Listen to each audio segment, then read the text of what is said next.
What up, Facebook Live? My name is Neil of the Patrick Harrises. I'm here at the New York Public Library with this lovely group of people. And I'm sitting next to three amazing other people, and we are going to live stream the reading of some of the script from the series of unfortunate events. I play Count Olaf, the rakishly handsome and wildly talented actor. To my right is Melina. She plays Violet, the oldest Baudelaire child, and good for everything. To her right is Louis. He plays Klaus.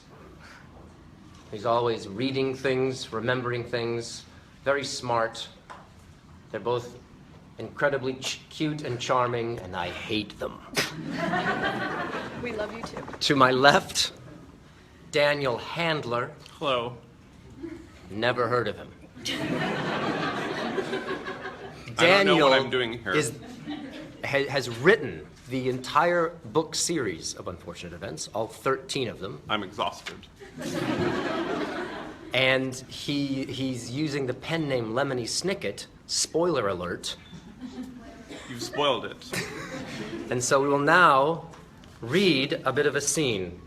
We're going to read episode 1 from the bad beginning. This is a scene from the Netflix series, a series of unfortunate events, which will air on Friday the 13th of January. A fantastic day in Olaf speak. And we'll start soon. It airs on Netflix. I'm going to set this in here. This. Are you ready? Do you need to do any warm-ups or anything? The lips, the teeth, the tip of the tongue. The lips, the teeth, the tip of... No, I don't. Count Olaf slams the door behind him. There's a moment of silence. Count Olaf is striking some sort of pose. Well, children, before I give you a tour of your new home, aren't you going to say, how do you do to your new guardian? They look at him. Oh, he's terrible. How do you do, Count Olaf? Count Olaf leans in close. Oh, his breath is terrible too. How do I do? Better and better, Baudelaires. Better and better. Count Olaf. Mr. Snicket is standing in the doorway, but of course no one can see him. Count Olaf, Count Olaf, Count Olaf.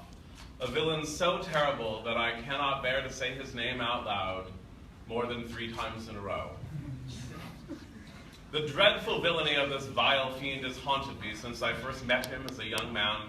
Every night when I continue my work on the Baudelaire case, I find myself weeping, thinking of his utter wickedness and severe lack of theatrical talent.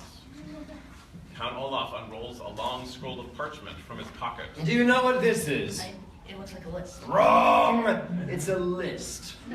A list of chores. Rich children like you are probably spoiled rotten and have never done chores in your life. Actually, we often helped around the house. Oh, really? Do you really know you help around the house? That's cute.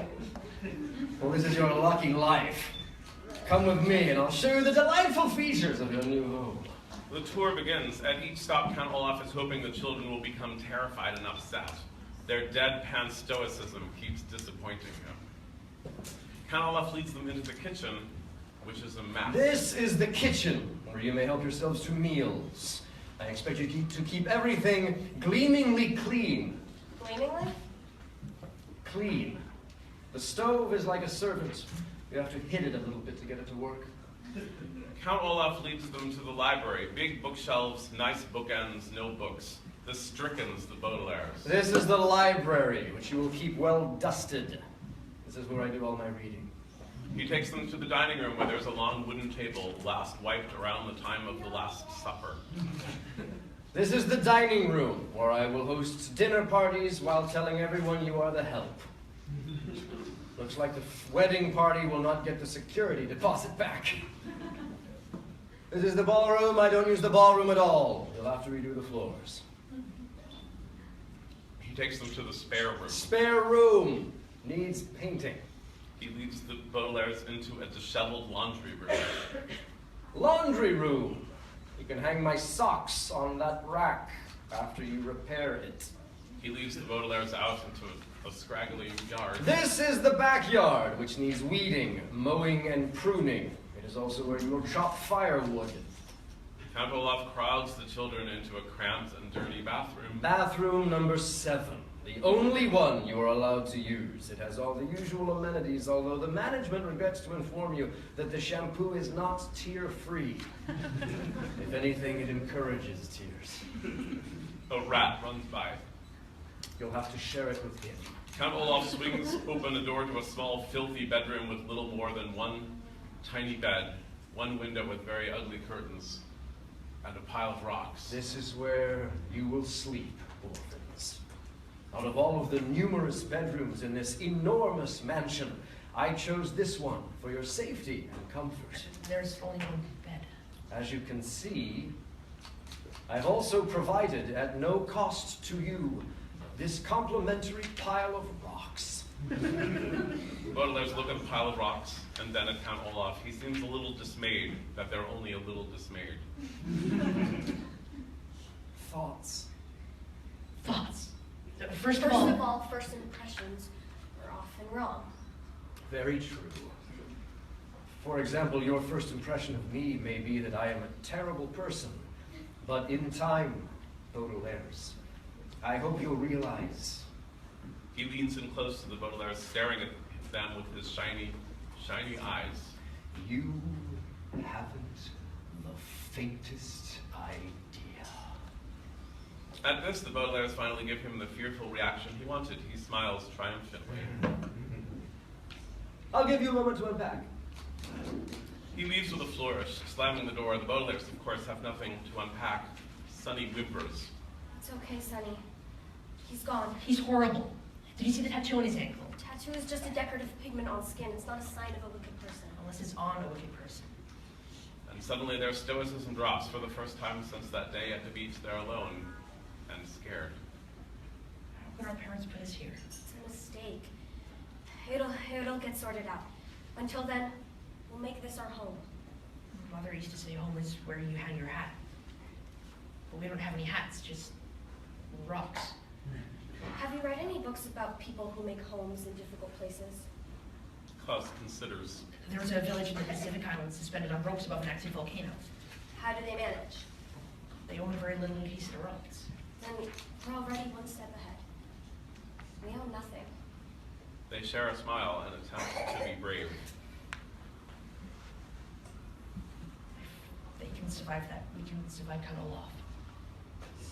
Violet was right about one thing.